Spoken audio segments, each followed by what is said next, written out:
In this particular episode, we are going to explain the process to do the service in a lower unit. I always put grease inside and then to keep the O-ring in position. Correct. Perfect. This has to be flush, sit down perfectly. To keep the housing, no? Yes. Okay. And the same thing, so I put grease around it and then to keep the housing from falling. Okay, and now the impeller. And now I gotta put the impeller.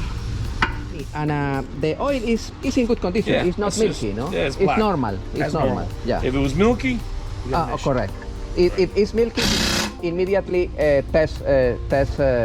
right. You have to do a pressure test. Pressure test. Okay, Danny, we are going to do pressure test. We have a Bravo 2. Yep, there's a Bravo 2, so this is the same test you would do on a gear case, outboard, Exactly whatever, the same. it's all the same. It's the same. Okay. We are going to drain the oil. That's right. First, you have to unscrew the bottom one first. That's the first one, no? That's the first one. And then let it drain slowly, and then After that, the top one. the top one to release the pressure, and then to let it drain faster. Correct.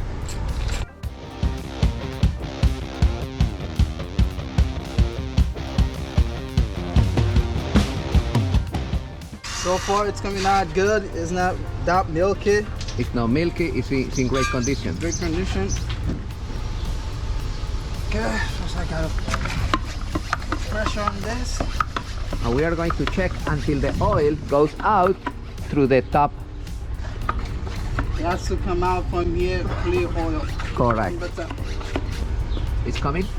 It's coming. Check a little.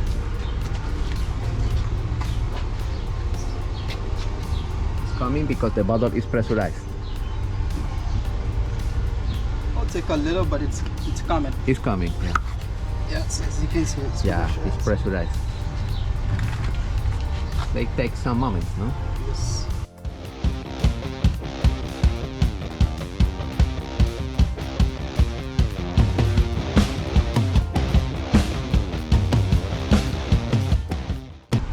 There we go. Okay. That's it. Clear. Ready to go. We Stop close it. the valve.